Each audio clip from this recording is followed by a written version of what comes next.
น้ำไม้พี่น้องทับออกมากองไว้ให้แล้วมันหลายตุ่นตัวน้อยกับเล็ก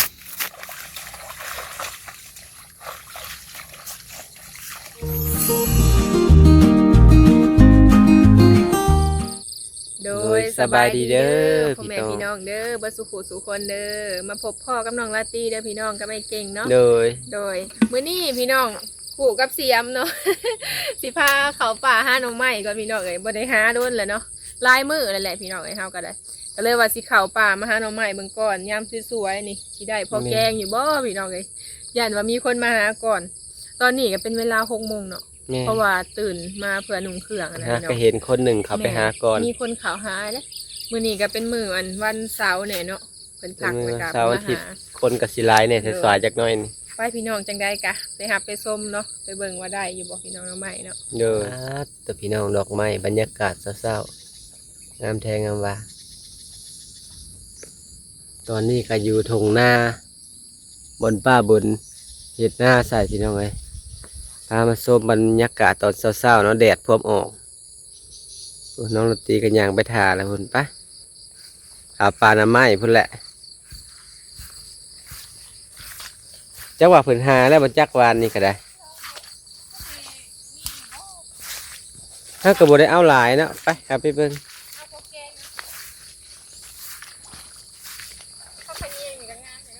นี่พักกันแยงกำลังขึ้นนังเทิงนี่ก็ได้กันแยงขาออกมาจังเอาเนาะป้าตัวพักกันแยงก็ได้งามเขานี่ก็ได้อย่าโกหกด้วยหนึ่งเดี๋ยวพี่น้องแล้วกันมืดเนาะประมาณนี้แล้วนี่แหละก็หาต้องไฮไลท์ประมาณนี้แหละเขายังมาแต่เศร้าอยู่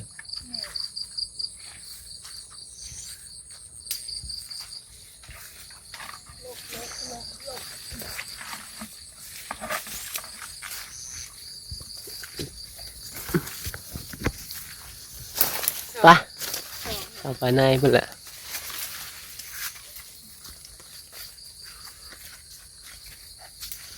เป็นตามีอยู่บ่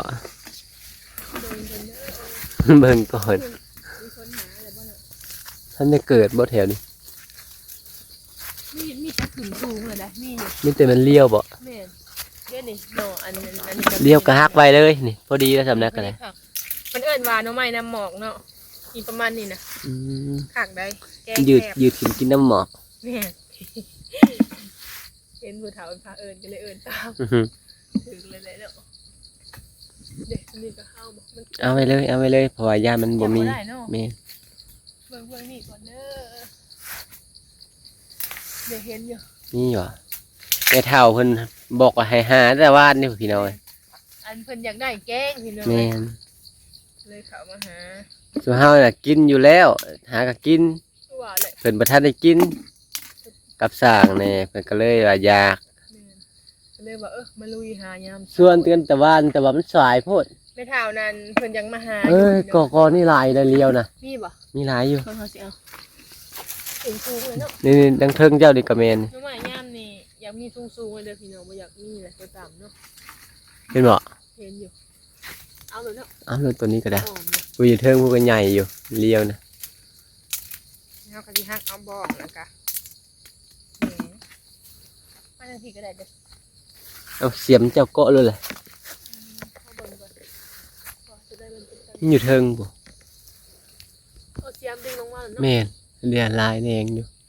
ดึงได้บ่ทั้งพี่มันจะแปดนี่เอานี่พี่ยับเอาให้ก็รถเทิงบ่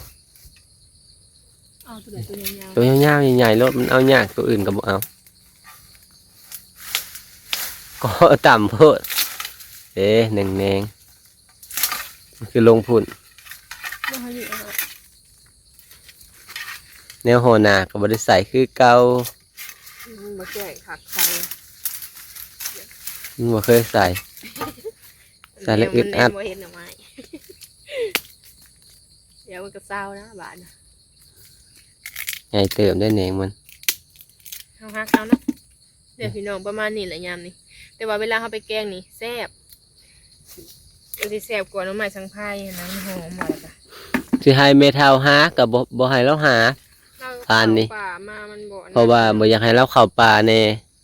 เรากับเราบ่เข้าดอกป่าน้ำไม้ ก็สิไปหาน้ำใหม่ถึงไผหมดแล้ว แม่นน้ำไม้ไหลเราบ่เข้าดอก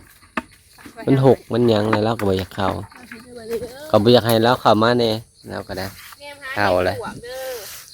หาเฮ็ดปวกไปนำ บางทีได้เฮ็ดปวก ไปเฮ็ดปวกแกงใส่นี่บ่กุดจิโลนำ เห็นกว่าจิเหลาให้ถึงเลยโอ้โห ใส่แกงหน้ำไม้ ลองจกกันเด้อวะโอ้ยไปเลย เอ้า อืมอย่าพึ่งอย่าพึ่ง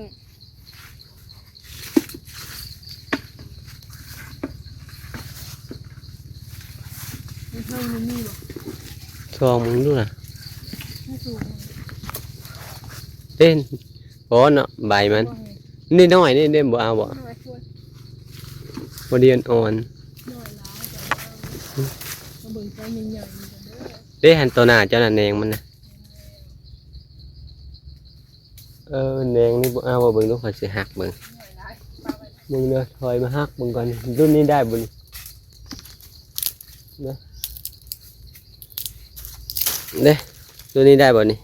เด้ นี่เอาเลย คนที่แกงนั่นอ่ะเริ่มในลายแล้วหักโอเคเนาะ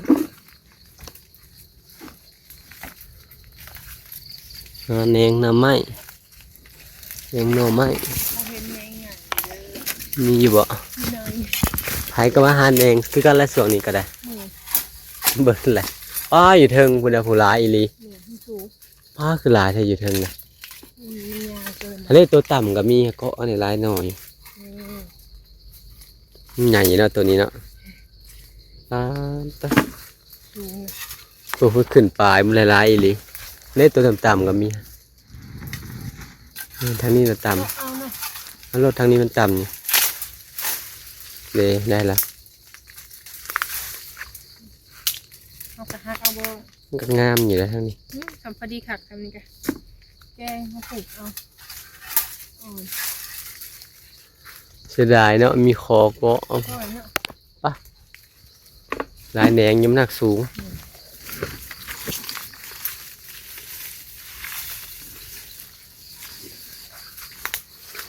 มาสิเห็นหน่อตั้งคงหมกอยู่กับบุมีแล้วเดี๋ยวนี้เบิดแล้ว เอาก้อนก่อนเด้อ มีบะ อยู่นี่เด็กเกินทำ เพิ่มขึ้นไหม อยู่ในโพนเนาะ เอ๊ะ ใช่ไหม เด้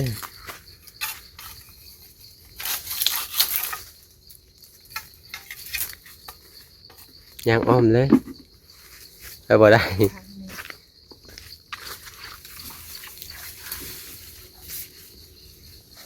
เอาเห็นอยู่จ้ะมันอยู่ขางมันอ๋อ มันอยู่ในจอมปลวกเนาะไม่เขายาวแท้ ยาวแต่ว่าแบบมันอันนั้นนะมันอ่อนเนาะยามเศร้าถ้าตอนแรกนี่แข็ง ป้าดตัวหนูฮะก็เกิด เนี่ยถ้ากระพงดิน พอดี สำนี่แหละ กับนี้พอดีละแกงยามนี่นะ ที่อ่อนเนาะวัน เมน แดดกำลังมา แดดกำลังออกเลยเอ้ยมาเศร้าโหดมืดตื้อๆเลย ก็สร้างในกล้องเห็นอยู่ดอก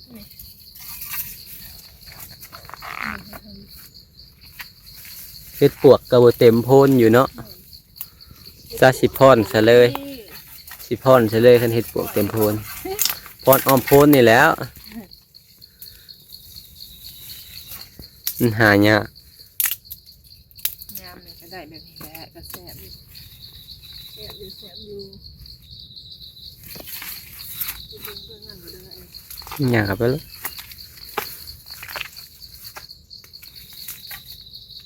เมื่อไหร่ยังอันหนึ่ง ตูดมักใหญ่หนึ่งเนาะเกือบพิมพ์ บ่เห็น ก่อนน้ำไม้ทางไหนได้นอนปันนี้ ทางออกคือ หมดจากทางเลย เข้ามาแล้วก็หลง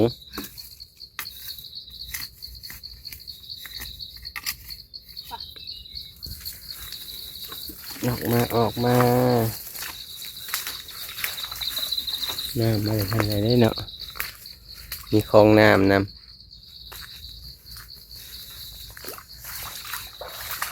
ยังกระหันบ่ เขาเห็นหน่อไม้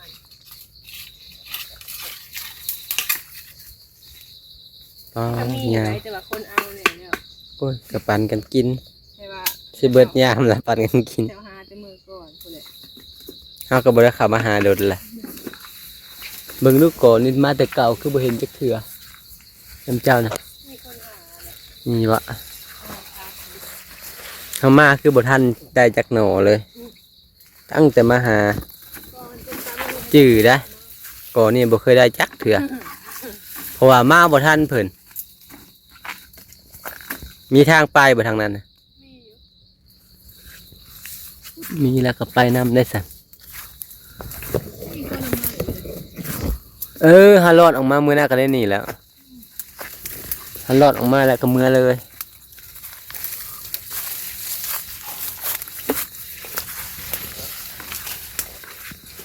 มีหน้าไม้อยู่บ่ละมีกอ แดงน้อยแดงทั้งเทิงหัวเจ้านั่นเอาเลยพอดีคะแนนปอกง่ายนะ ๆน้อยหลายต้องเป็นประมาณนะ แดงเทิงเจ้าน่ะ2 แหนง 3 แหนงบ่ยืนขึ้นบิเอาโลดให้ตัวมันใหญ่ก็ได้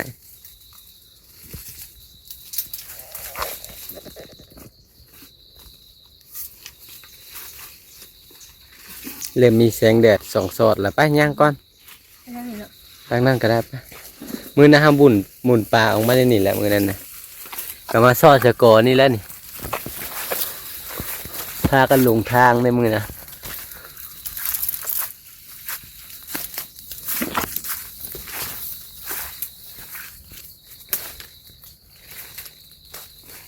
เป็นไงมีบ่ บ่มี บ่มีก็ออกไป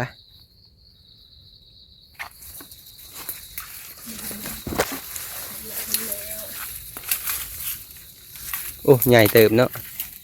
ขาวๆหาก็ขึ้นเลย ขึ้นมา ตัวน้อยก็ลายแหนงน้อยๆถึงอยู่บ่เนาะคือแขนสั่นแทบบาดนี่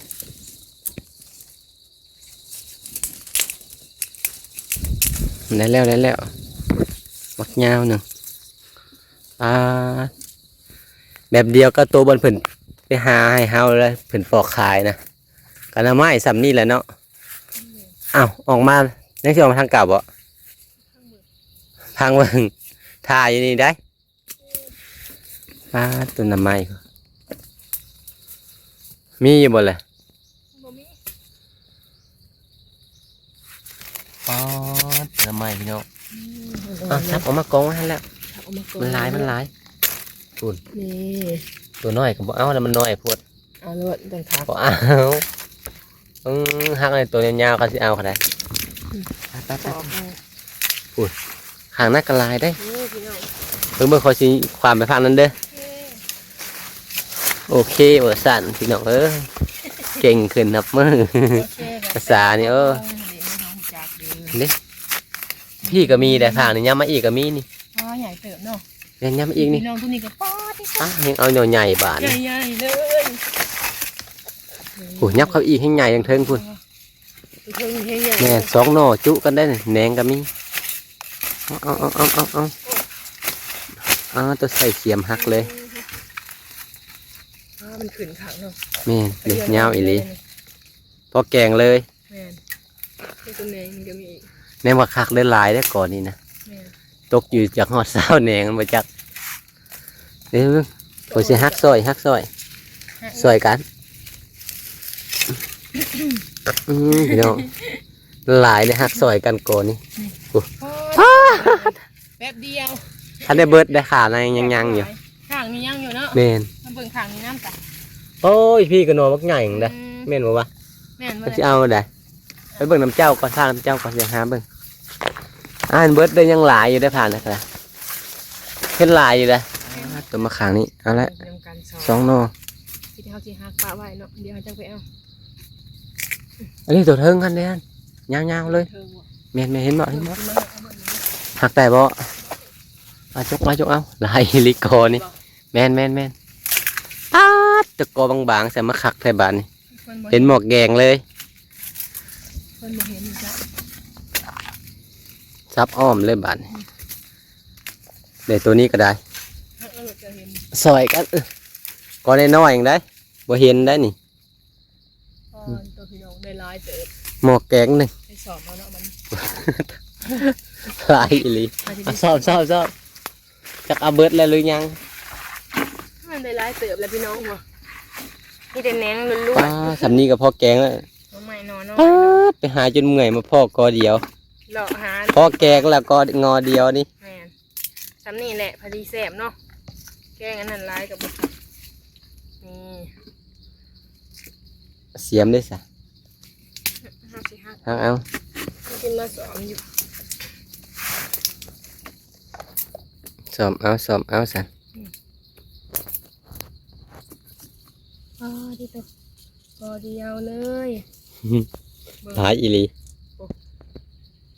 น้องใหม่พี่น้องเลย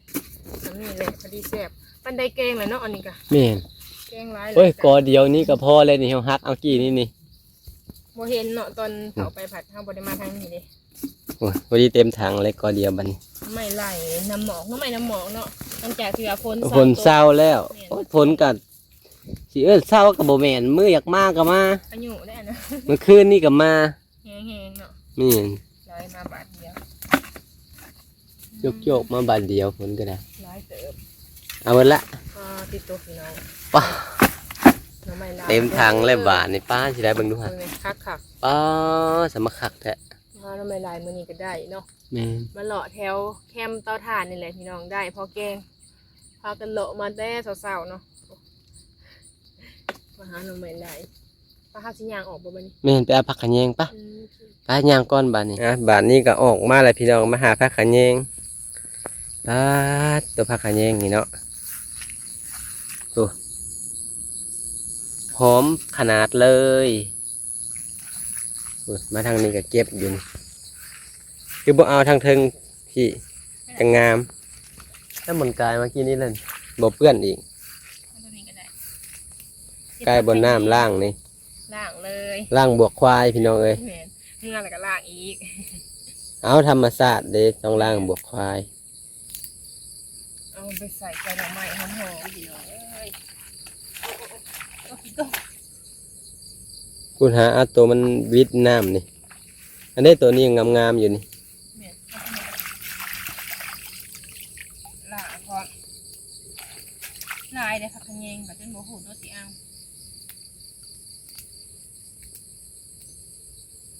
แดดขึ้นแล้วเขาออกมาบาทนี่ สวยเนาะ แจ้งจังปางโอ้ตอนเศร้าๆบรรยากาศสดชื่นเอาตัวน้อยๆมันจังหอม กลิ่นหอมเนาะ นี่ฟังนั่นแหละนะ สีอันสีเขียวๆ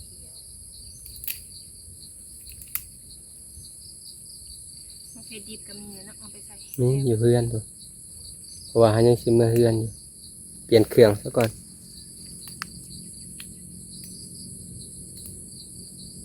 พอแล้วเนาะ ไปพอแล้ว เรียบร้อยพี่น้องหมด ร้ายเติบเนาะ นี่ มีแต่ว่าสิพากันย่างถึงเมื่อเพื่อนพี่น้องบ้านนี้เนาะเอาไปหาได้พอแกงเลยบันไดแกงซ้ำนี่กะเพื่อปอกแล้วโดยหาได้ไม่ไรพี่น้องเลยมาแต่เศร้าๆเนาะบ่ได้มาหาหลายมื้อแล้วมีแต่ว่าคลิปนี้กะสิขอลาไปก่อนเด้อพี่น้องเด้อถ้าพบพ่อคลิปหน้าเนาะโดยจากคลิปนี้ลาไปก่อนเด้อขอกล่าวคำว่าสบายดี โดยสบายดีเด้อพี่น้อง